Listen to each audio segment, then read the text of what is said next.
Yeah, I think we'll just leave it at that rather than messing around too much. Seems nice and close.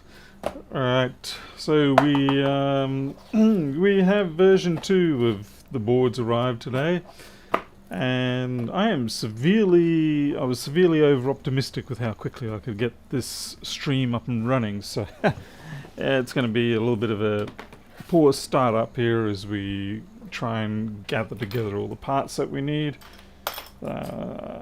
This will teach me for thinking I'm better than everybody else. Junk over there, circuit board in there. Oh boy. Better pop that chat out so I can keep a track of everybody. John, laptop, Colonel Panic, Ian, Jim, Andrew. Alright, so for those who aren't aware of what the DT880 is, basically it's this contraption here, and it was just a really nice design that they came up with, where all you do is you put 5 volts in, it regulates it down to 4.2, which is the roughly 100% fully charged voltage level of a lithium pack, and it then just lets you know sort of like what current's being used and what the voltage is. So obviously if there's a short, it will tend to indicate that there's a lot of current being consumed. And the nice thing is these here are not proper USB ports, they're just used as a convenient connector. Thank you very much, Mr. Gecko.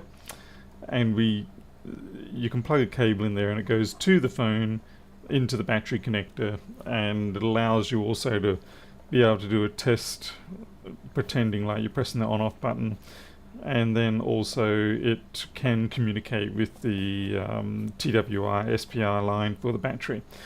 So it's a very handy device, but for some reason you can't buy them anymore, so I end up deciding, well, I can make my own.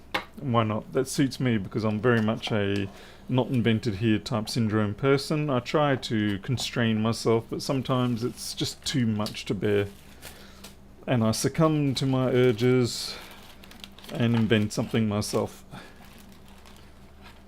I'm not reverse engineering, I'm just doing it from scratch, basically just simply taking the external properties of this and what it does and creating our own version of it.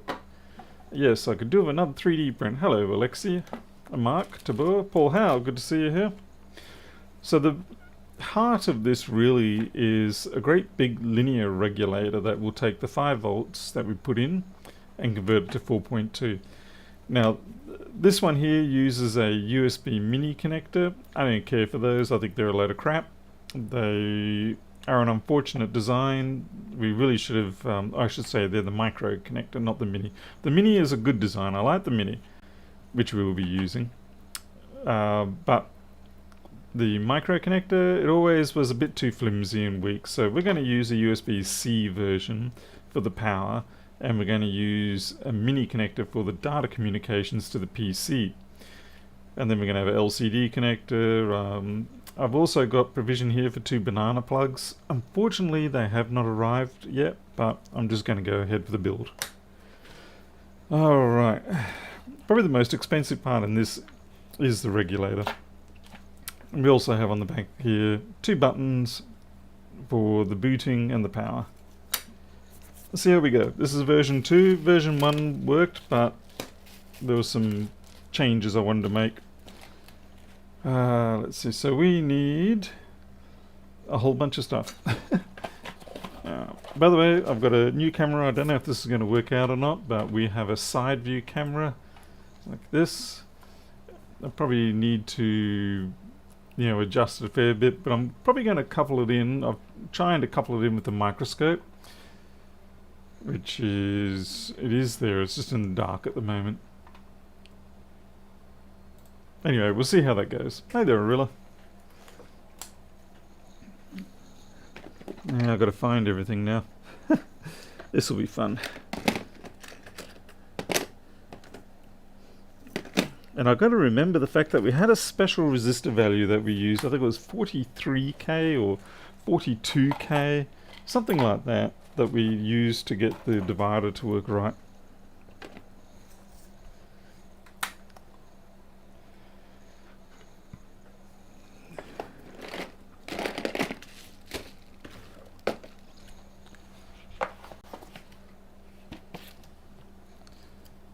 gathering of all the parts that I need.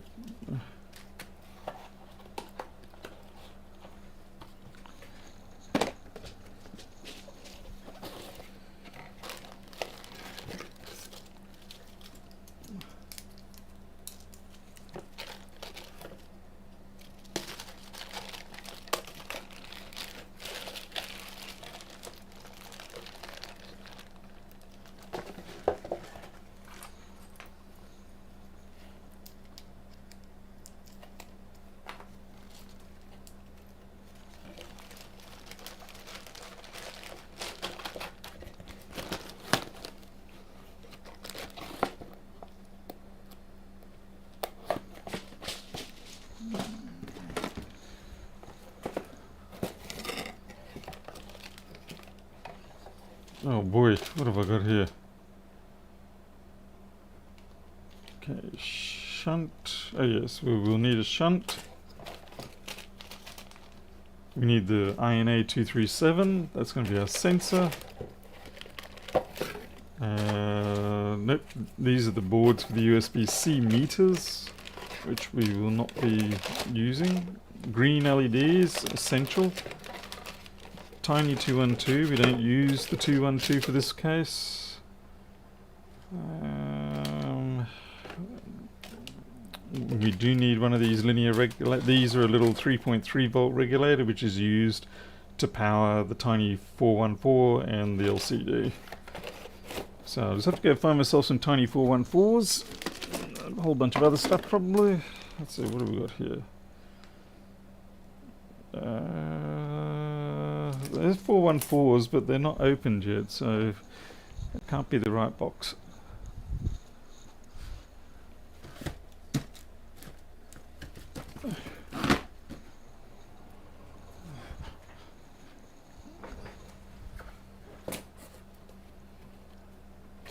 Okay, we've got the 414s.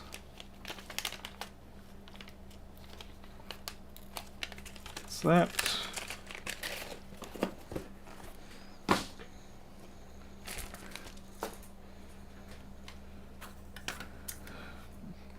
That covers most of the things that we need, I think. CH340, that's good. INA237. Oh, okay, we've already got the 237. We've already got the regulator. We've already got the green L. Okay, I don't actually need these. What about the shunt? Nope. Okay, looks like I'm good there.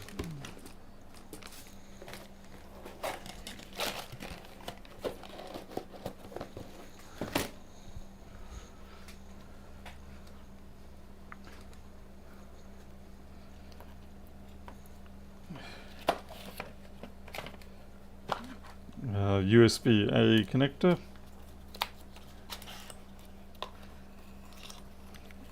These great big linear regulators.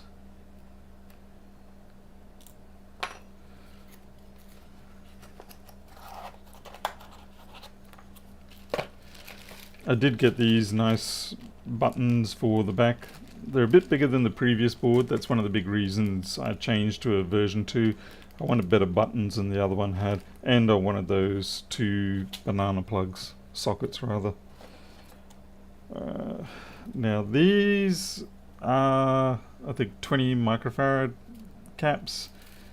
I've forgotten what they are already. I've got them on my order list, but they're the decoupling caps that I need to make that linear regulator behave itself.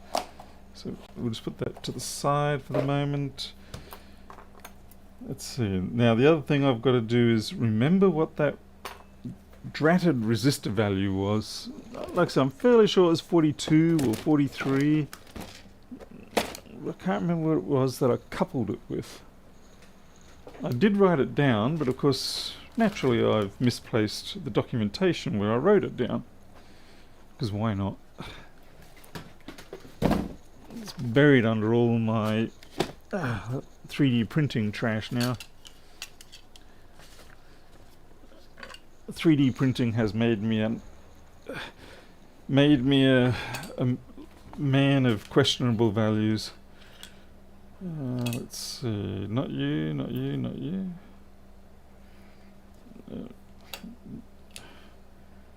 None of you are USB. What?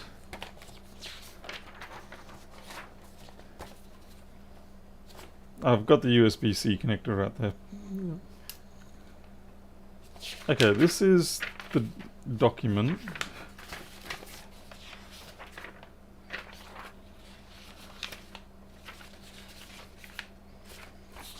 But I haven't written down for some reason what the value was. But like I said, I'm almost certain it was 42 or 43.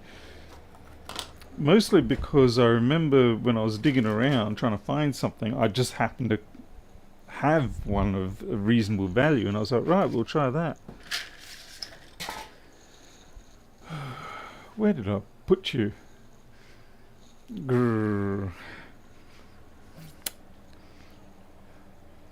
Thank goodness I'll be able to edit all this out.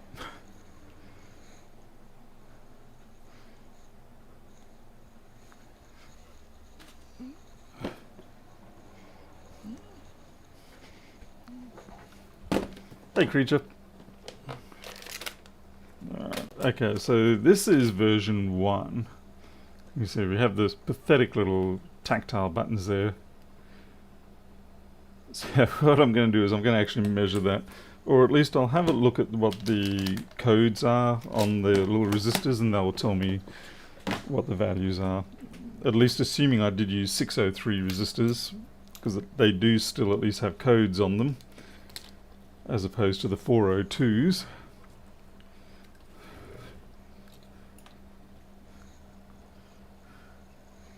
Let's see. Oh, did I remember to put that bridge resistor there? How did I forget that?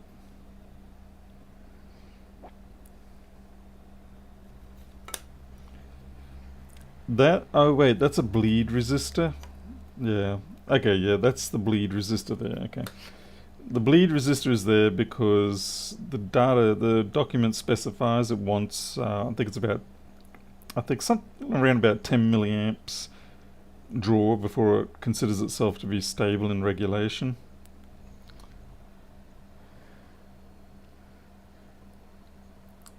$80 kilos an apple, 50 litres. Oh wow, there's a couple of people who love you for that. Okay, so we've got 4-3. Okay, so that there. Thankfully, I've got a 4-digit version here. This is the easy one to read. This is not the easy one to read. Anyway, 4302. That is a 43k resistor. So excellent. 01D. That will be 100k. 3900. What is that?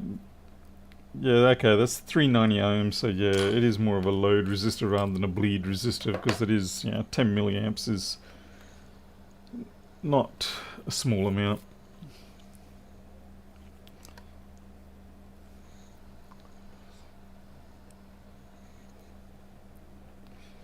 Oh, by the way, creature, check it out. Look, I've got markings for the parts this time. Not perfect, but at least it's clear. Welcome back, Paul. I guess we dive into it and get things going. We'll put the chips down first. Why not?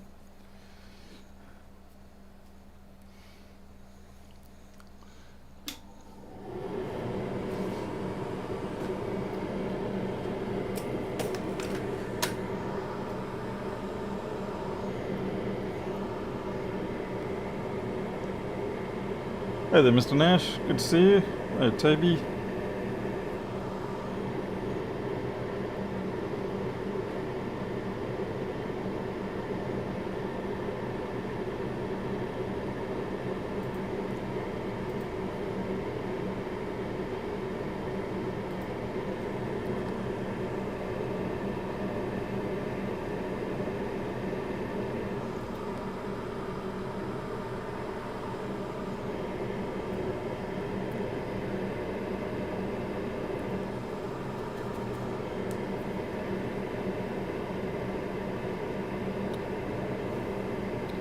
Yeah, I may as well just smear flux over everything on this board.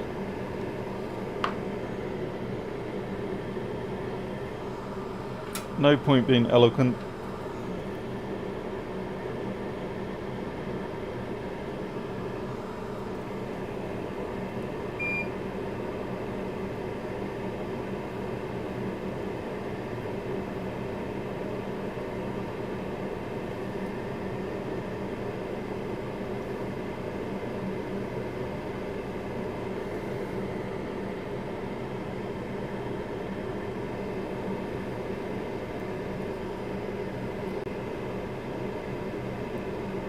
I will say the Tiny 414 is a little bit of an overkill for this job. The only reason why I went with it rather than another 2 series is purely because of the fact that I just needed more I/O pins. Tragically, it was only 1 I/O pin extra that I needed, but that's the way it goes. I suppose I could have gone for, I think there's a 212 in DFN package, and I might have been able to use that. It might have had 10 pins.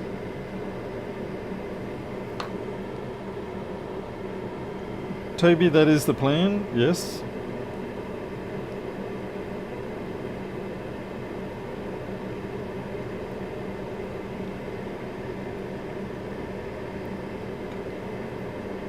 You're just going to have to put up with my sloppy soldering for now. Obviously, if I put this into production, I will get a stencil. Speaking of stencils, I have a new ring light format coming, different orientation of the LEDs, and I got another stencil. And to save on postage, I found I could actually tell them to cut the stencil down to the board size.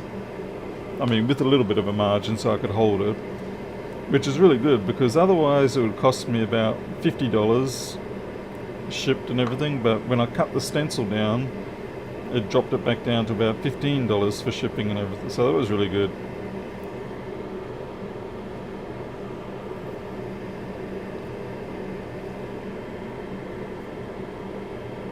Tunme, I think to the UK and Australia, if I use standard but tracked shipping, it's about 20 US.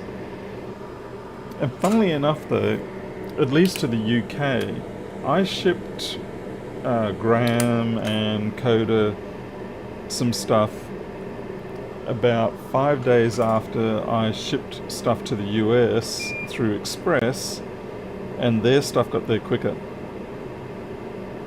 So I don't know whether that was a once-off or whether that's to be expected. But at the very least it indicates that standard tracked shipping to the UK or Europe seems to be pretty quick at least. A basic computer, I'd imagine if you have the bell, the subscription bell clicked, it should notify you. I mean, there's no guarantee. And unfortunately, I do not tend to do things consistently, so you will not, you know, I can't sort of go, oh yeah, I'm going to be here on, you know, Thursday afternoons or whatever. It's just not me. Hey, 10 minute. India shipping. I think the biggest problem with shipping to India tends to be there can be a lot of delays, I found. I don't know why. I think it gets stuck in customs. And then there's the problem of the declaration of the value. Ach nee man, got a nice bridge there.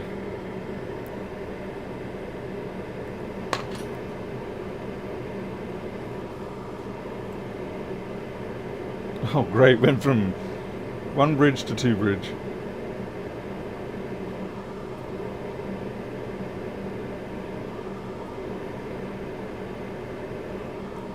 Surprising how much solder that little chip is holding.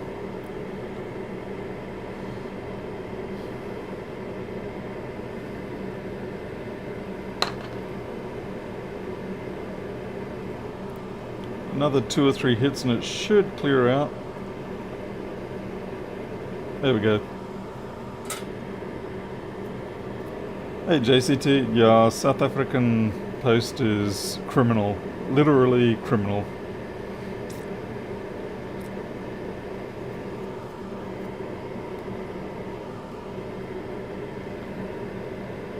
It was bad enough when I was there, and I've seen it's just gotten worse since.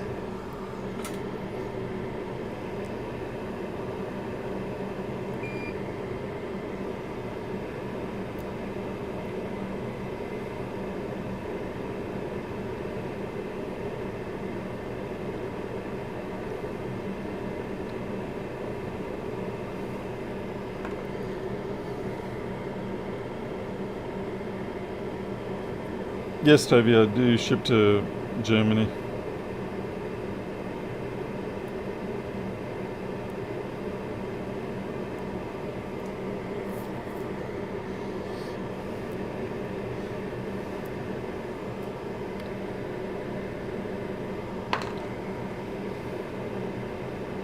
This is always fun doing this bit.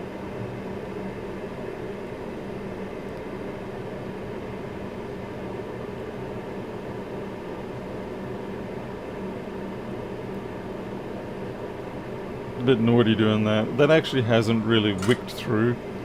So I'm just going to apply a bit of flux and add some hot air, because there's no way you can really get that to wick through without hot air.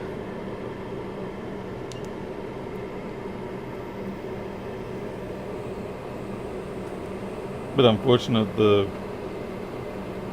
coating there just dropped off.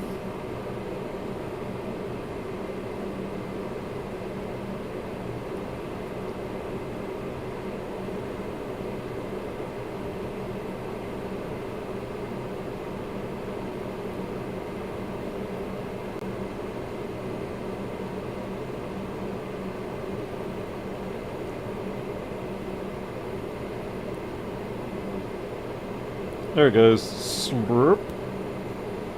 That's how you know when it's wicked.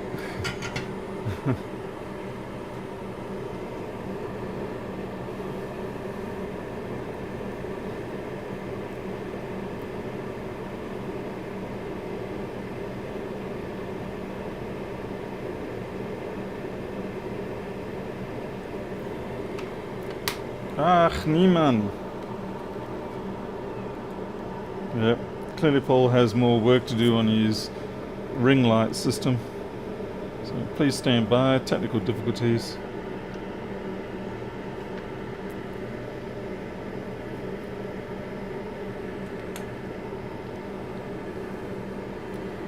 Oh, this is fun.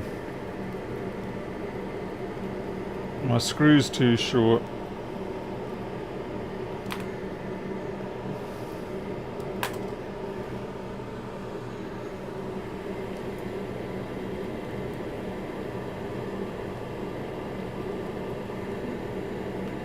I might put some tape on the inside there.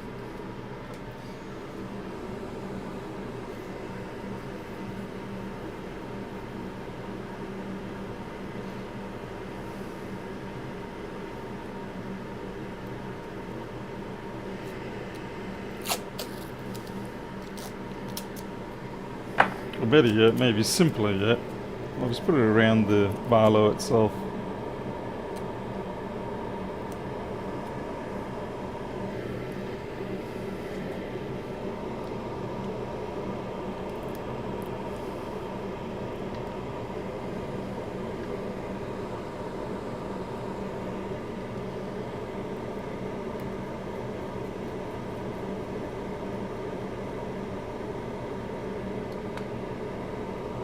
See how that goes. It's probably going to fall off again.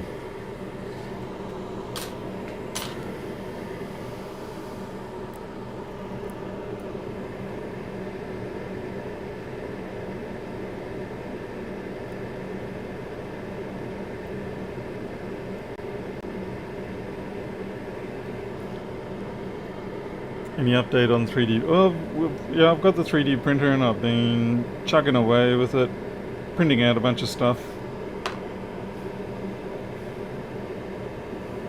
But I am waiting on more bits and pieces and little doodads to arrive, and then I can start really trying things out. Let's see, what have I got here? What are you for? Ah, gee. You'll love it when you don't know why you've got a certain resistor somewhere. Fantastic.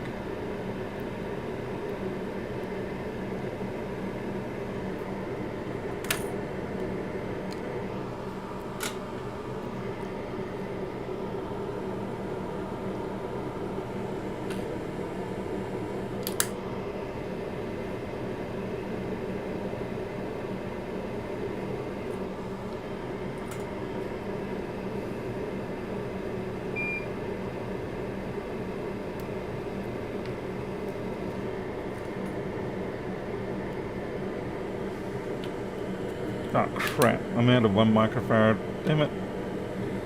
Wow, and I'm out of 100 nanofarads. Wow, I've just like... I've basically got none of the parts I need. I haven't restocked my little boxes.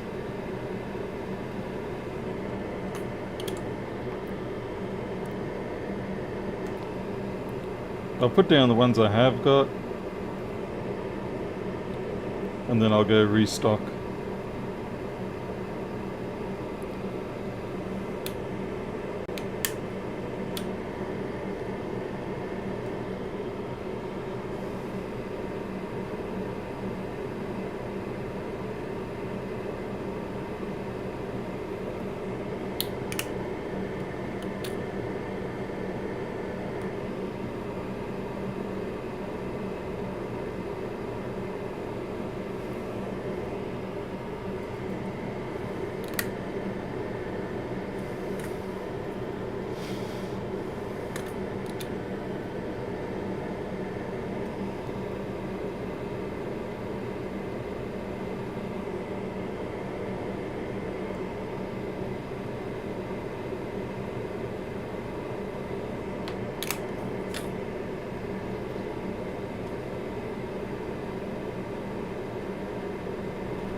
What are these pull-ups supposed to do?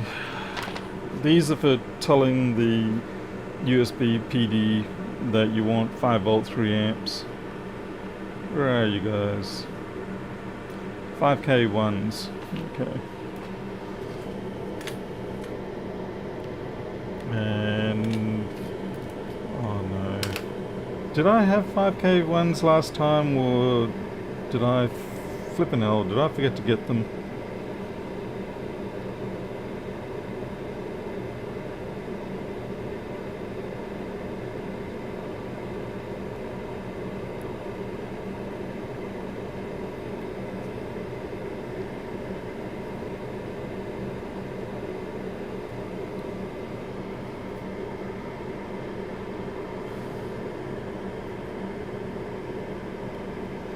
Hey there, B-Blood, and hello, Mr. Wilson.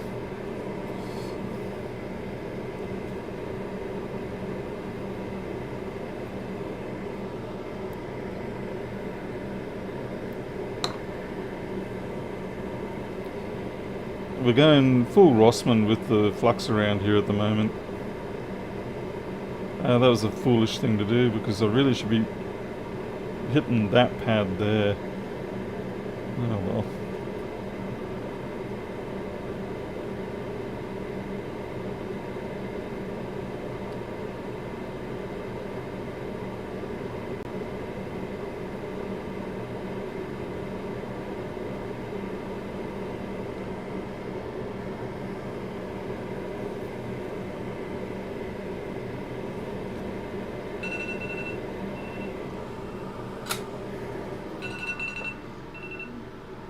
Give ourselves a 10-minute on that one.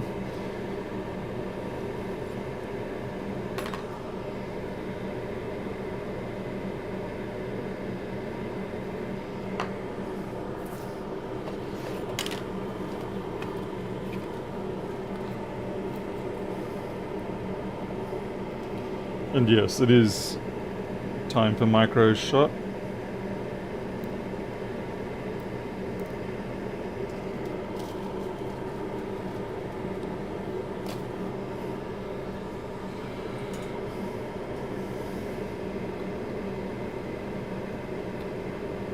I'm definitely not taking Rossmann in on a fight. He is far too quick and well built, smart enough to know where to hit.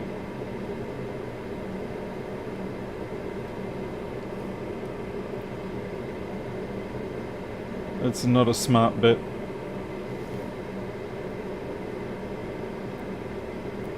Ugh, I'm an idiot. Like, yeah, that's going to be hard to solder those ground pins in there, but oh well.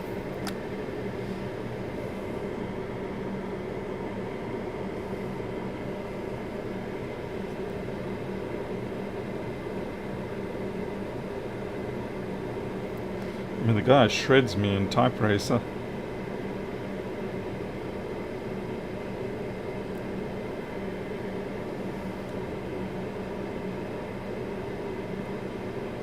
They're gonna have to be hot-aired.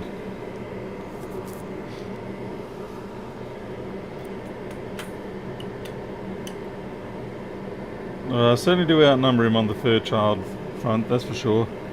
Not sure if they're going to help me or inhibit me though. They do have a tendency to not do what you want. If they should happen to feel that he would look after him better or feed him better, they would probably gladly throw me under the bus. No two ways about it.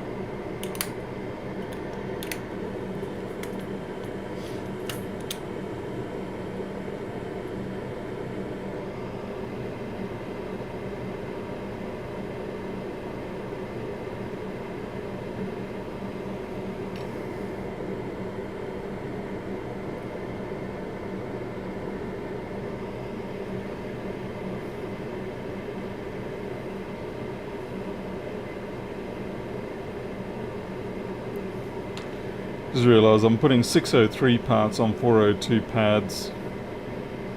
Oops. Slight mistake. Not a problem.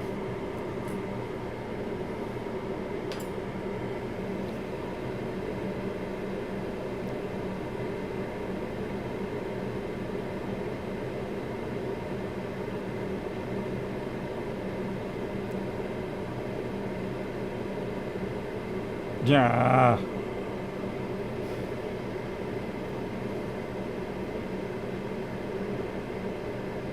Well, apparently it is soldered.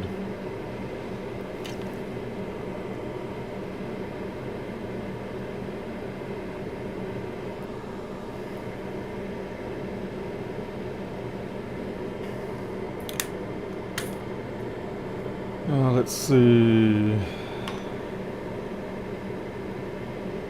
Need another 100 nanofarad up here. Need another 2 of them. One for the microcontroller, one for the serial interface.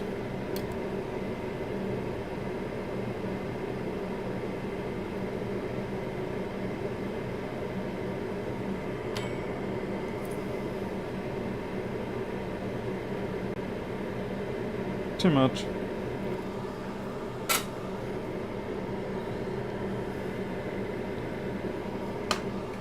There is one thing I did find that was interesting. I don't know if it's true or not, but apparently in terms of sensitivity to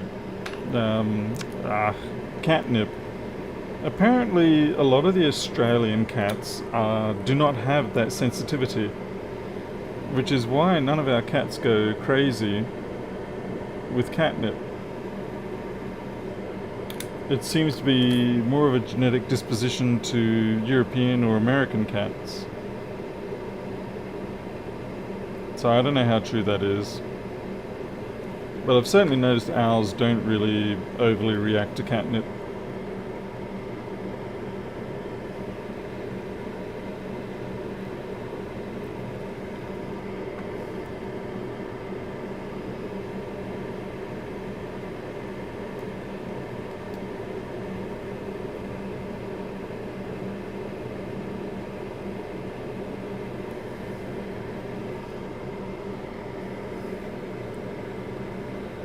Instead, maybe ours thought they'd get more off on toad venom.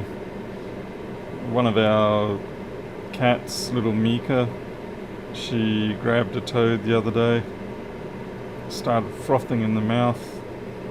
We started frothing in the mouth because like, ah. So we tried to grab her, but she decided she'd sooner die than let us help her. Typical cat.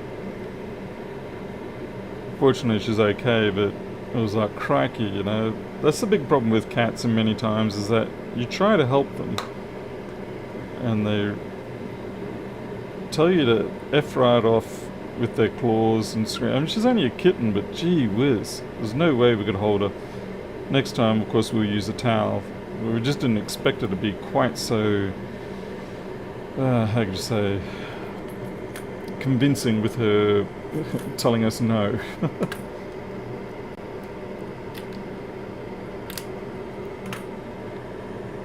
I am not going to do the cucumber trick. Last thing I need is my cats getting spooked by things, racing around, crashing into everything. No thank you. They do like the red dot laser pointers. That at least is something that ours react to. Okay, we're getting there, we're getting there. Alright, I'm just gonna go deal with micro and I'll be back.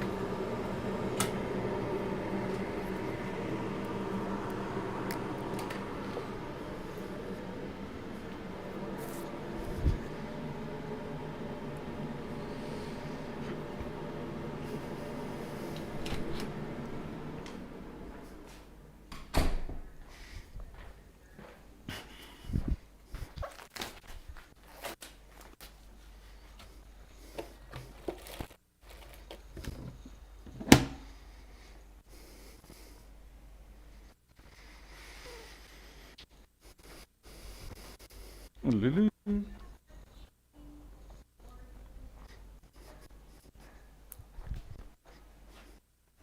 Ach, niemand.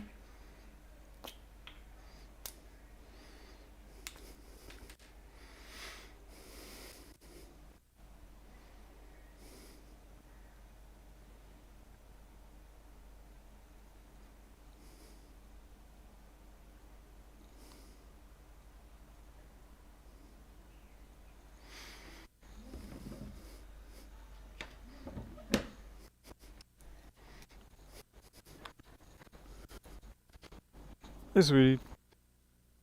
In there? Thanks.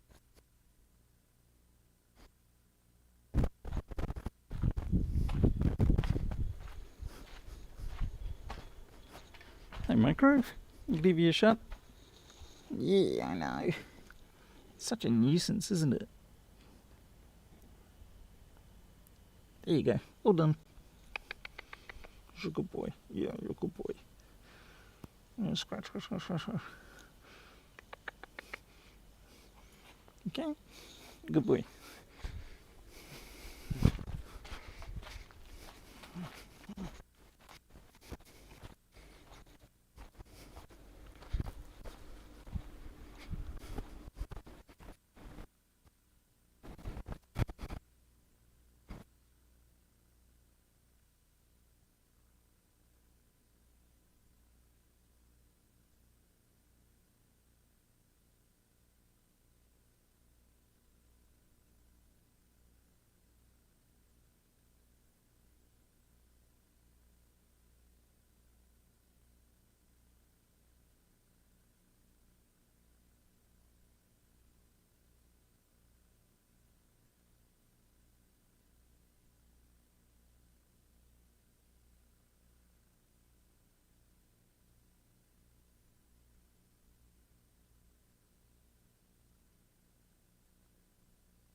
Alright, we should be back. Just need to rinse my hands with some alcohol.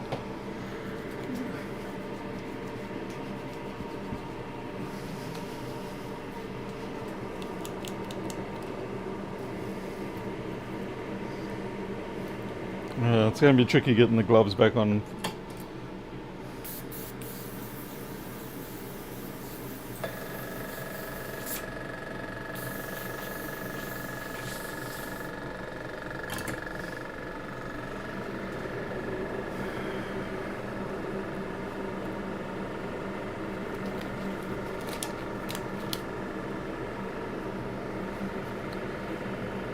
Okay, let's see, we need 42, 43k, we need the 100k.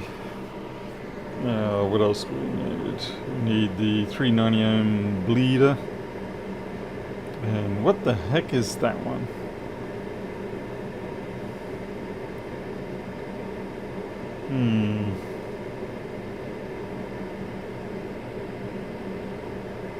Oh, plus we need the 5k ones.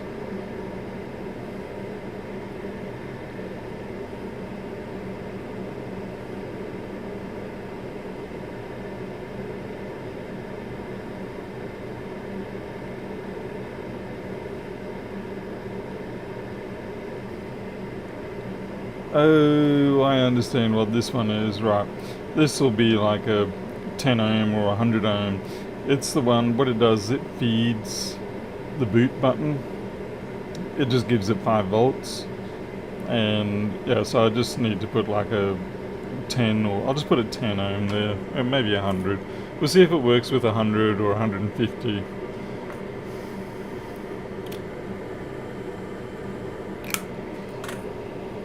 It's merely there as a sort of a current limit, just in case there's something wrong on the iPhone cable.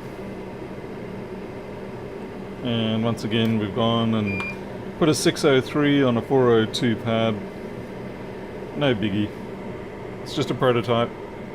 Hello, Adrian. Oh my god, Pedro's here. Abandoned ship.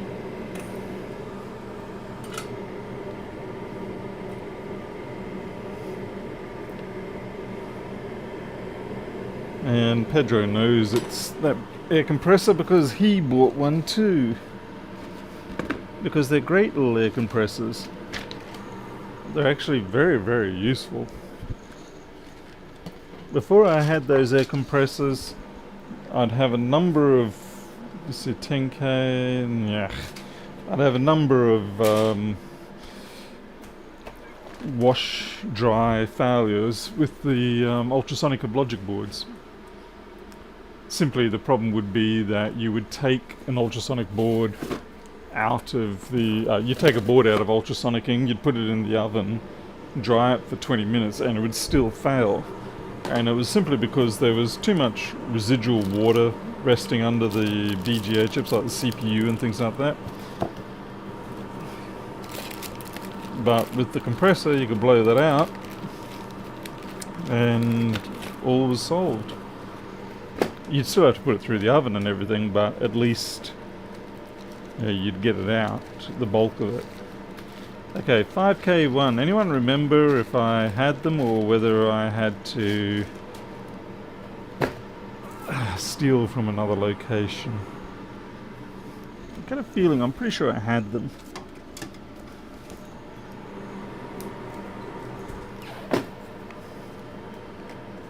Just got to find them. Ah yes, we do indeed have them. 5K1 it is. I'm very much a 24-hour type person myself.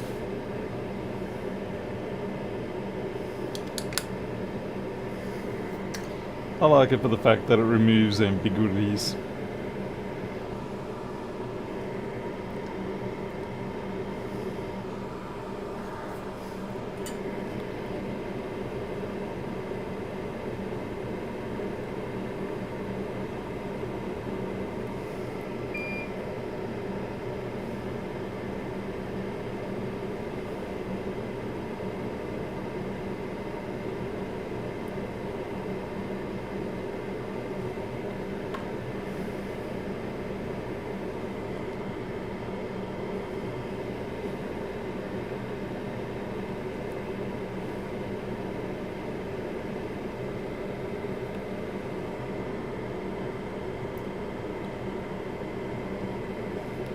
I should do indeed know what I have in stock, Gorilla.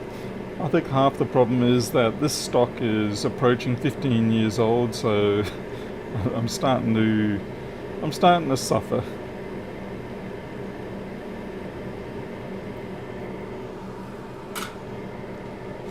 Hello, Mr. Godfrey Allen and Serge. Good to see you too. What's this? How do you reball a 3217 without a stencil? Oh, yeah, it looks like you're going to have to get yourself some very small balls and do that manually.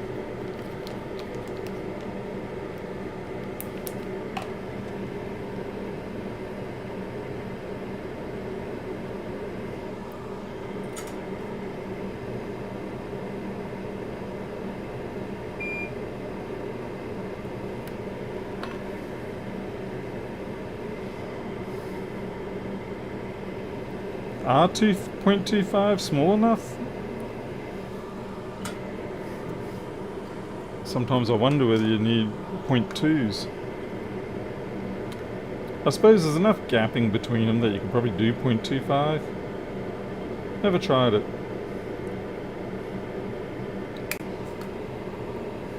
I was lucky, I got myself the stencils for the 3217 before I even got my first 3217 board. That was a rare event where I got ahead of my needs.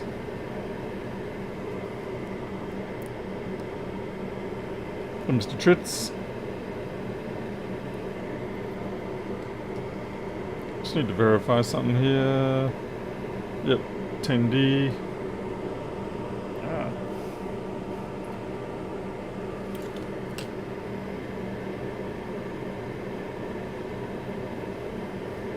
Now we need that load resistor. 390 it was. It's not critical, but I've decided we'll go for 390. I think it was a case if I just happened to have one. And I believe though that, yep, the 805s that I've got.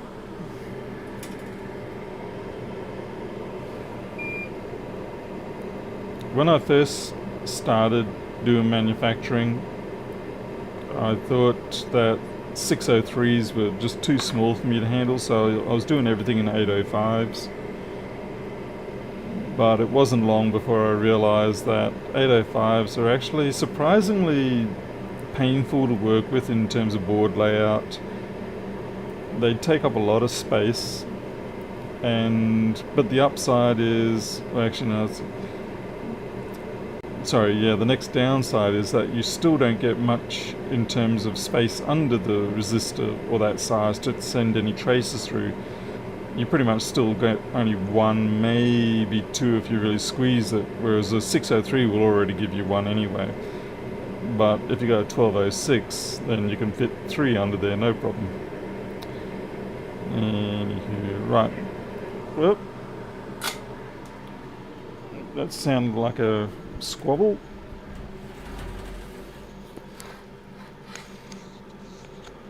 Be right back.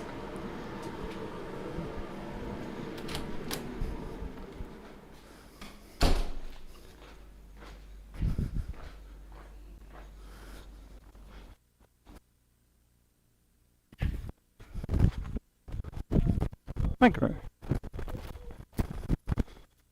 Okay, okay, Teddy.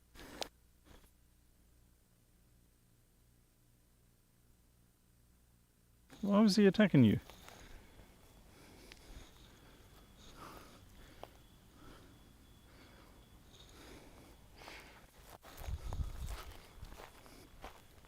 Micro. Why are you attacking Mo for? Hmm?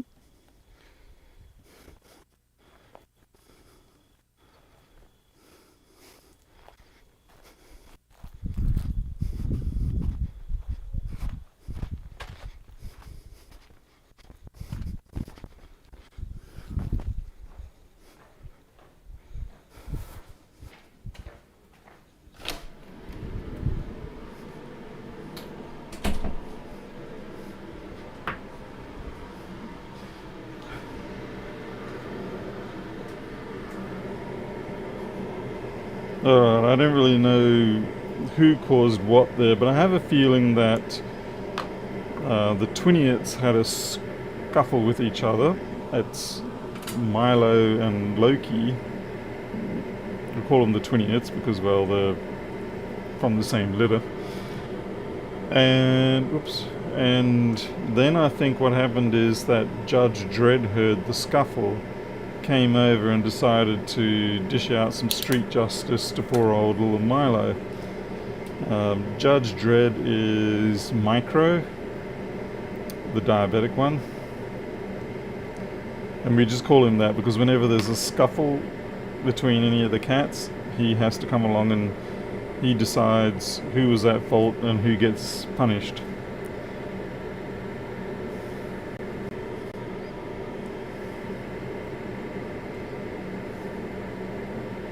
Needless to say, would prefer it if he didn't do that at all.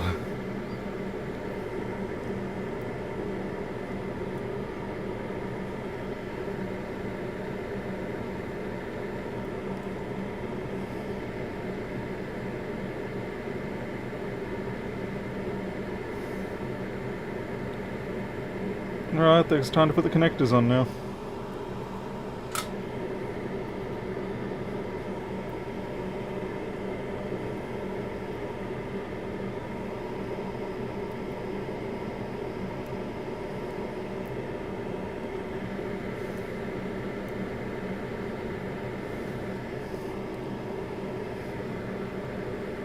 I might do a reflow on this one.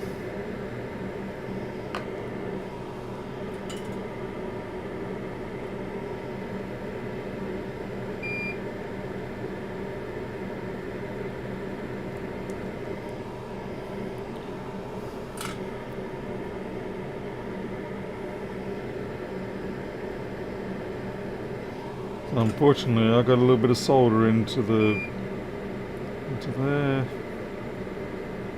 Oh well, that inadvertently locked it in. Oops. Let's add a little bit more flux. Get this to the hot air.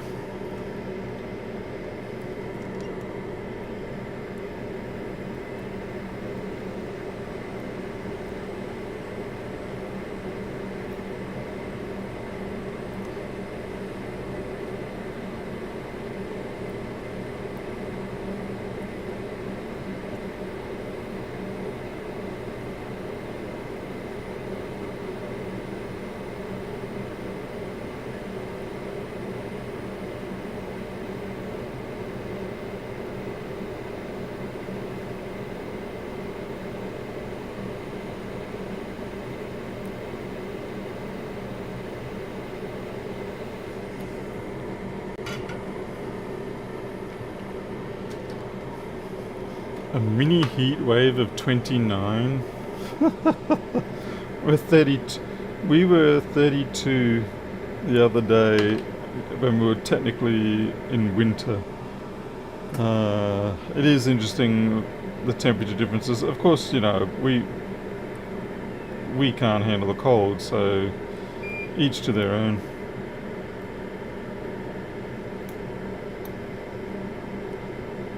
For us, heat wave is when you get 40 plus. And believe me, I'm not a fan of that. I have no desire to see anything over. Once you get past sort of 37, 38, it is becoming undesirable. There's nothing heroic about it. It's very unpleasant, even with air conditioning.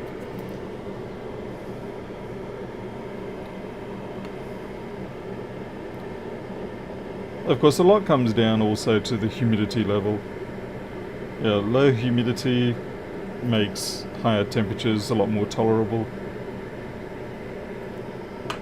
Like, it's much easier to handle 40 Celsius, but you're only down like 10% humidity or something like that, as opposed to 36 and 80% or 100% humidity, which is an absolute killer, literally.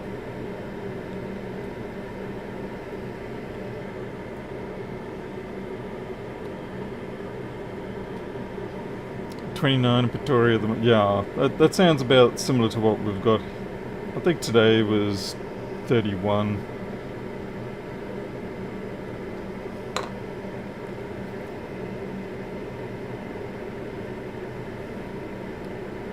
You guys still getting the Highveld storms? Because that was always an amazing thing, having the Highveld storms.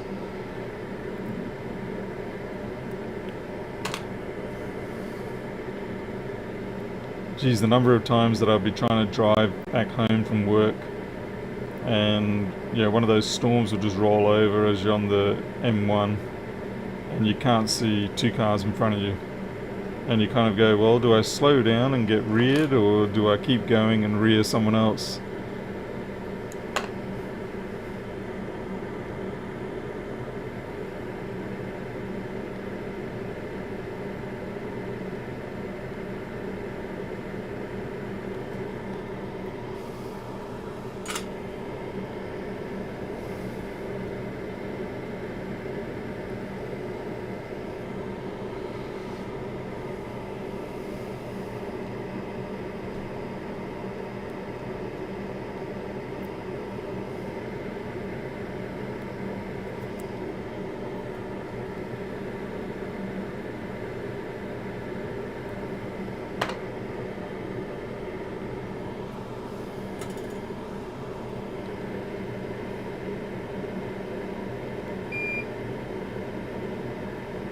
Yeah, that's some pretty bad connections right there.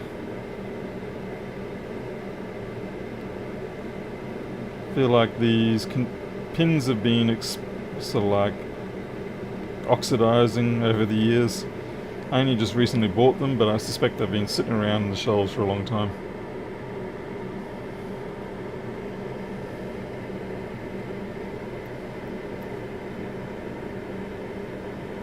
Yeah, JCT, we're pretty worried about how the weather's going to play out here, because last year we just had a very unusual summer. It was exceedingly cool and a lot of rain.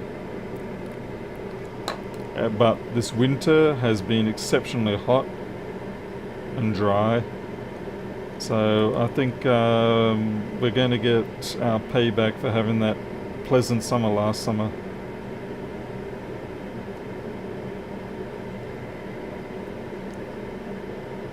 Ah, I wasn't supposed to do that. Oh well.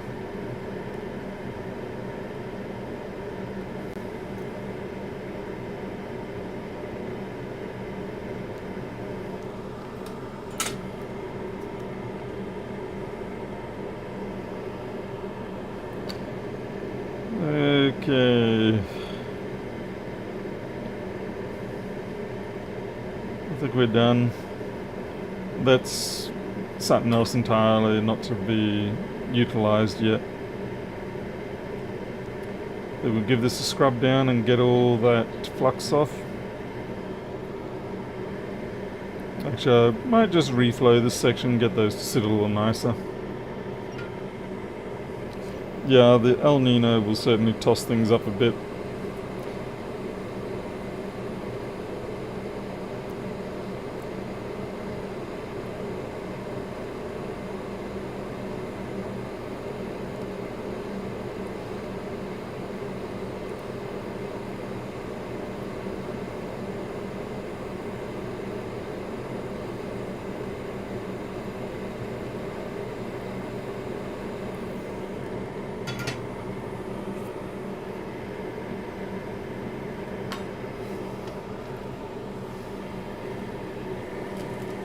Oh, we forgot our buttons. Got to put the buttons on.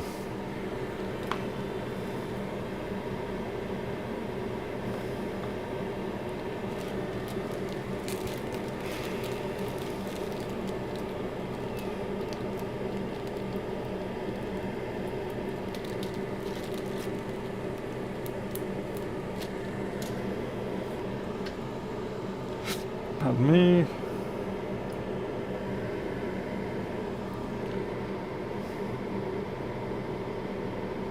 How does this look? Needs to be zoomed in more.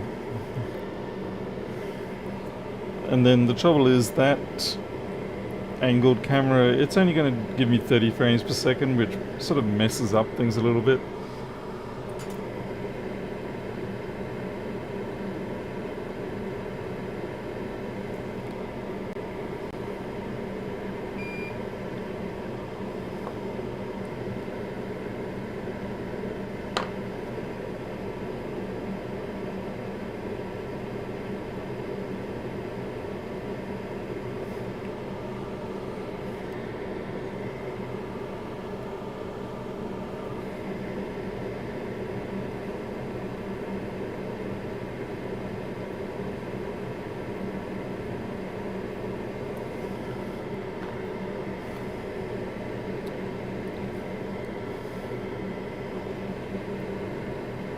Yeah, no, it's not straight. Sue me.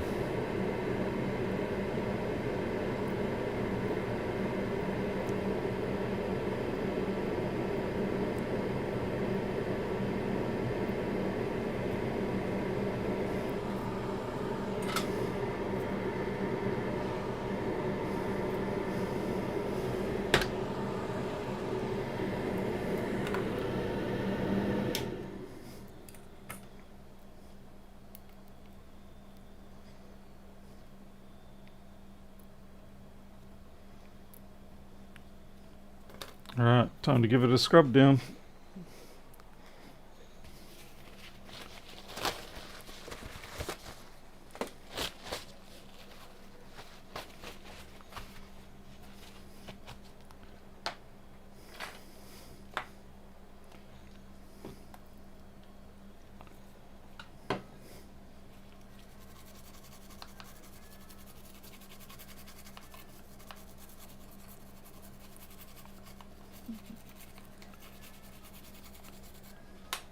Now, where's my electric one?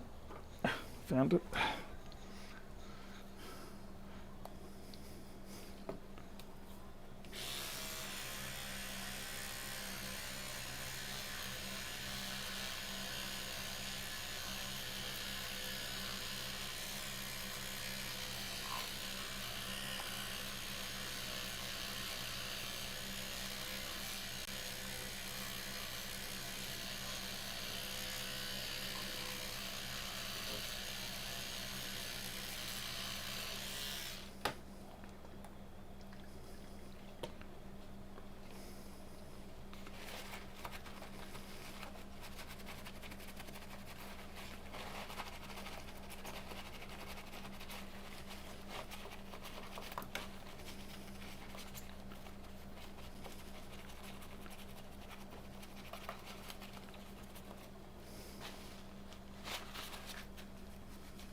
Don't want to get too much alcohol in and around those buttons, so we'll just use the manual brush.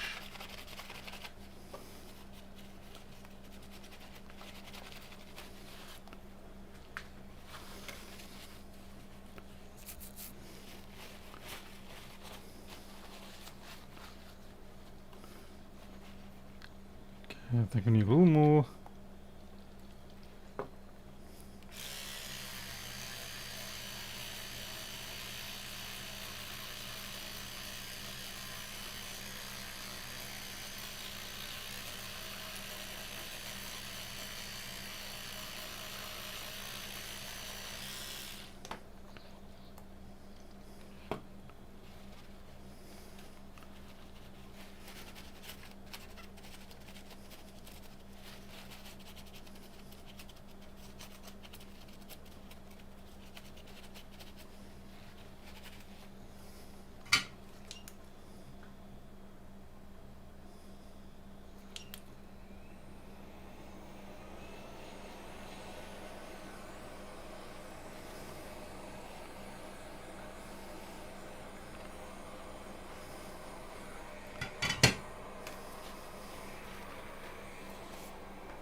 there's still some sort of flux hanging around, but it's good enough for this purpose.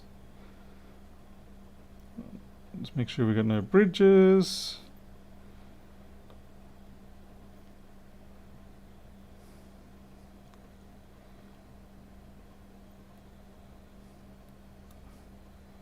I think we're good to go. Hey, Catherine. Right, we need to program this now.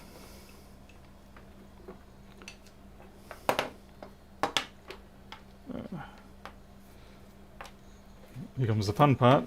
Do I remember where I put my code?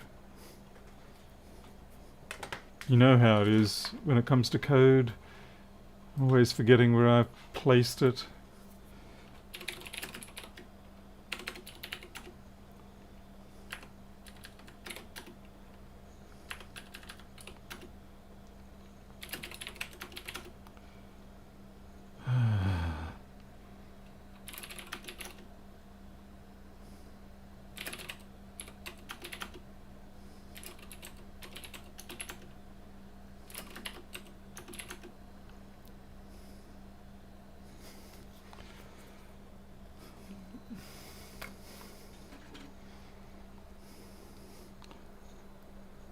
Ian, I actually do have a GitHub, but the question is which, I mean, I do have a Git server here, but the question is where in my folders is that particular one?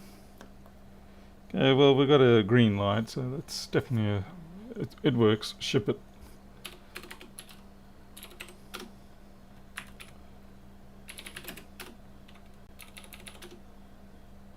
Okay, it's flashing it. Done. Now we just need a suitable... Oh, did I stick that down like an idiot? Ugh, man. Good job, Paul. Good job. Sticking down displays that are costing me $5 or $6 a pop on a prototype. I've got... Oh, these are my last two displays. Looks like somebody's gonna have to order more. These used to be quite cheap displays to buy, but for some reason now they're quite expensive compared to a lot of others. Like you can get 16:2 matrix displays for substantially cheaper. About half the price at least of these.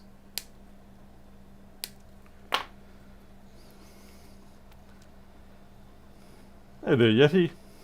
Take care. Okay, in you go.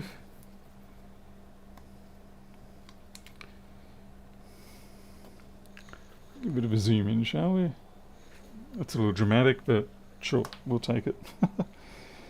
Alright, now with this particular meter configuration, unlike the USB-C meter, we do actually draw our power from the USB-C port. Okay, looks like I'm going to have to change that to version 2, but anyway. And this here is just if you want data communications to the PC. Okay. Some people will want that, some people will not. And let's see, we might have to go a bit wider there.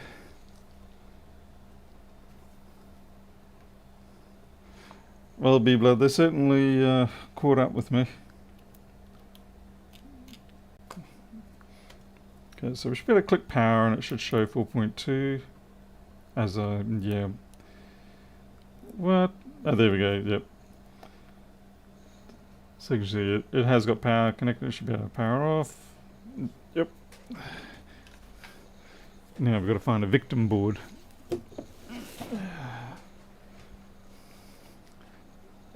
I'm pretty sure I had a victim board in my original box.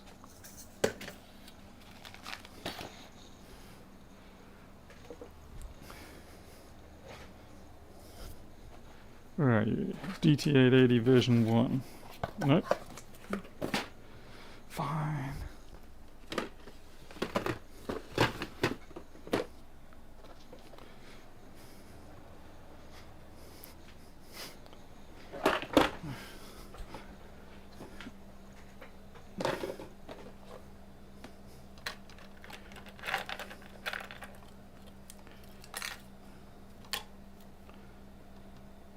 6S, 7.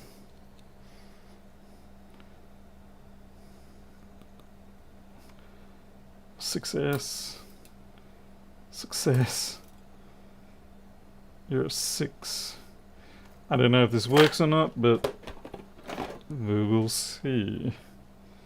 Oh, I've got a 7 plus cable on there. Let's change that over.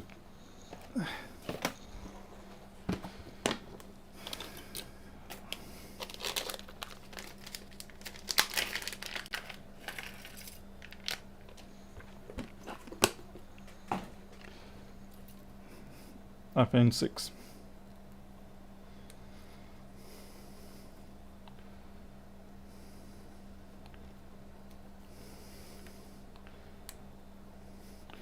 Alright, so I should be able to power this. Alright, so we're not showing any meaningful amount of power being drawn. Should be able to boot it.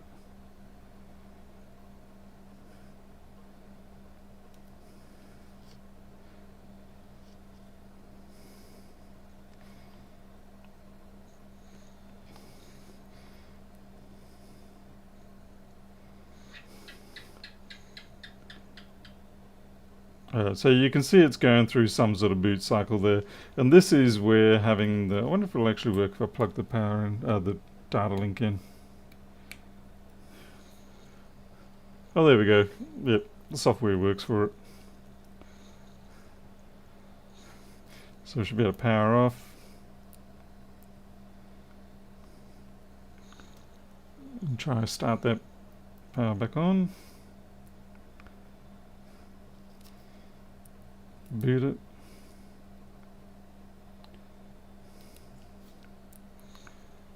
And you should be able to see the iPhone boot sequence in terms of current consumption happening here.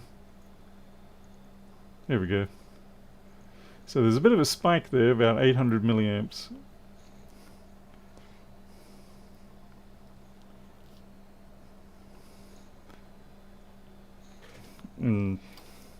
So that one's actually probably a working phone for all I know. I think.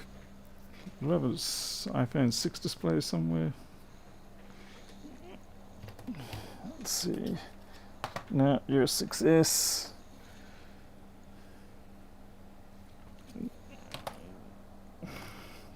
Funnily enough, I've got no 6 ones. Oh, well. Anyway, software works. So power off. I just noticed one thing that I could do to improve the usability on that. I should make it, at the moment what's happening is it just loops while I'm holding that power button down. It loops internally very quickly. What I need it to do is to go through the main loop and keep updating the display so that then you can see when the actual, when it's ready to cut off. Yeah, where was that 7? Okay, I don't know what's wrong with this iPhone 7. It looks like it's had some butchering. Let's see if it gives us any. I'm not even sure if it's a 7. I think it's a 7 Plus actually. Yeah.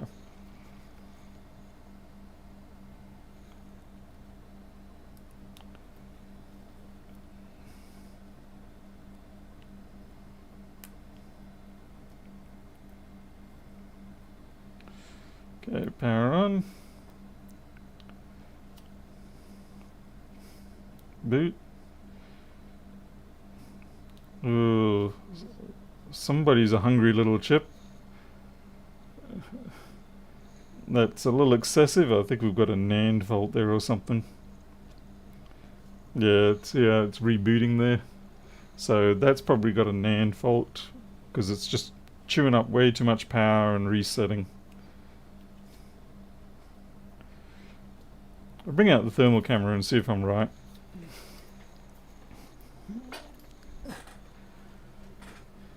The symbols there are carryover from the USB-C meter, which the chevrons are used to indicate which direction the power is going in.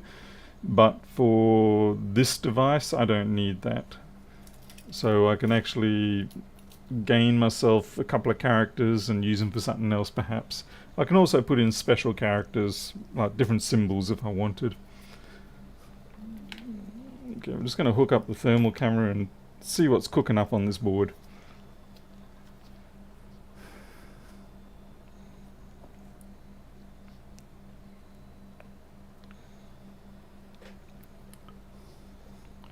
Just waiting for it to boot.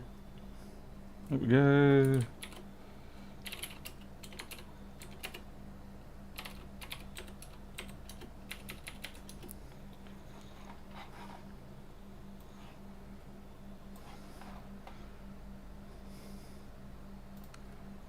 And that actually isn't the RAM, that's something else entirely. Yeah, I don't know what's shorted on there. What's on the other side? Oh, CPU. Oh, that's a very angry little CPU, I think.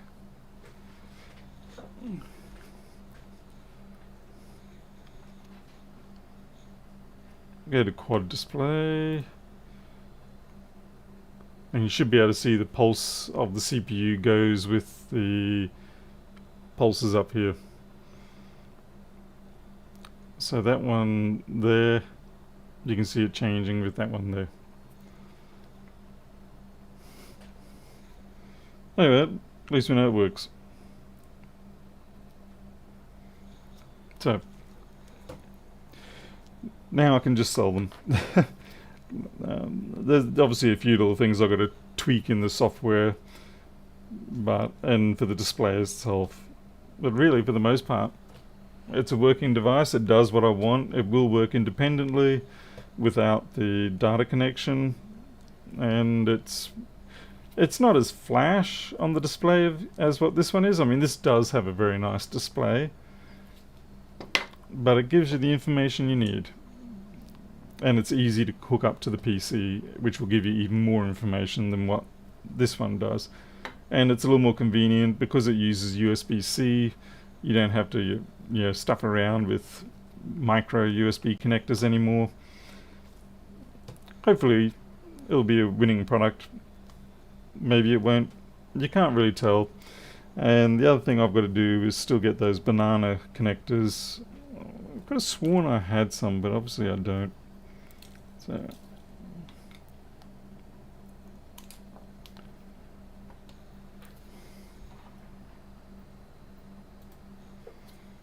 I'll just double check to see if I have any. They're on order, but that doesn't mean anything.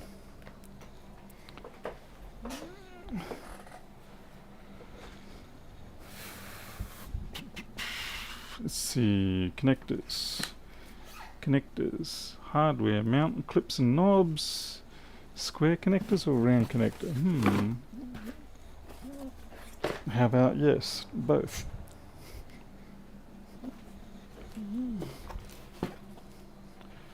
What are the adapter plugs for the iPhones called? I'm not sure what you mean by that, Toby. You mean like these little things? I'm really not sure. They just come with a lot of the cable kits that you buy for this stuff. Let's see, alligators. Heaps and heaps of jacks. Okay, it's definitely not in that one.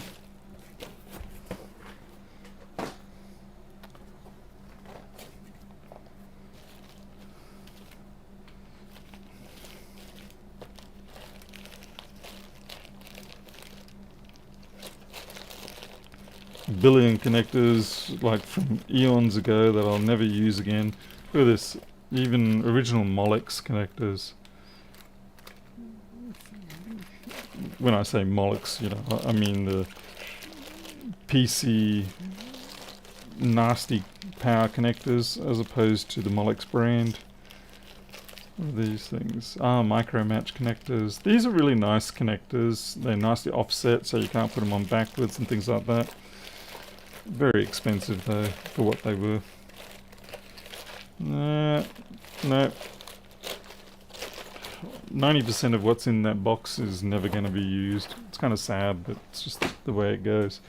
It appears I do not have any banana PCB mount banana connectors, but they should get here either tomorrow or the next day, and then we make a much nicer looking setup. And of course I need to bond that on. And maybe the last thing is to make a 3D case of some sort. Yeah. Oh. What have they copied already?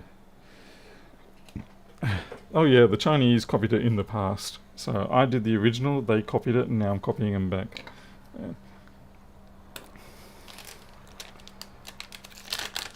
The only reason why I ended up doing this is because they stopped selling this one. And I don't know why they stopped selling it, because it's a good product. They could have updated it with the USB-C, something like that. But no, that's okay. I'm happy to take the opportunity to take their money instead. It makes me happy. Alright then, I'm out of here. Do not bond last display, second last display.